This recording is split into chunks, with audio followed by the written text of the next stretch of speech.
দেশজুড়ে জ্বালানি সংকটের মধ্যেই নাটোরের গুরুদাসপুরে উপজেলা চেয়ারম্যান পদে অর্ধশত হাইয়েস্ট গাড়িবহর নিয়ে শোডাউন দেওয়ায় গুরুদাসপুর উপজেলা ছাত্র দলের ভারপ্রাপ্ত আহ্বায়ক মাসুদ রানা প্রামাণিককে পদ থেকে অব্যাহতি দেওয়া হয়েছে। সোমবার কেন্দ্রীয় ছাত্র দলের দপ্তর সম্পাদক মোহাম্মদ জাহাঙ্গীর আলম স্বাক্ষরিত চিঠিতে তাকে অব্যাহতি দেওয়া হয়। এর আগে 12 এপ্রিল উপজেলার গুরুদাসপুর পাইলট মডেল উচ্চ বিদ্যালয় মাঠ থেকে মাসুদ রানার নেতৃত্বে গাড়িবহরের শোডাউন শুরু হয়। 50টি হাইয়েস্ট ও প্রাইভেট কারে অংশ নেন প্রায় 400 নেতাকর্মী।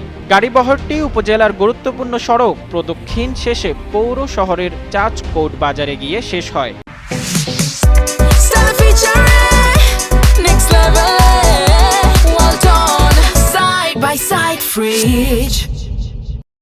এমন ভিডিও ছড়িয়ে পড়ে সামাজিক যোগাযোগ মাধ্যমে। সরকারি জ্বালানি সাশ্রয় নীতির বিপরীতে এমন কর্মকাণ্ডে চারদিকে ব্যাপক সমালোচনার ঝড় শুরু হয়। নাম প্রকাশে না করার শর্তে স্থানীয় মাইক্রোবাস সমিতির একজন সদস্য জানান, গাড়িবহরে যে 50টি গাড়ি যুক্ত হয়েছিল এর প্রতিটি মাইক্রোবাসের ভাড়া কমপক্ষে 5,000 টাকা। সব মিলিয়ে শোডাউনের জন্য অন্তত 2,50,000 টাকা গাড়ি ভাড়া করা হয়। এর সঙ্গে রয়েছে 400 সমর্থকের আপ্যায়নের খরচও। ছাত্রদলের নেতা হয়ে ব্যয়বহুল শোডাউন দেওয়ায় অর্থের উৎস নিয়ে প্রশ্ন উঠেছে।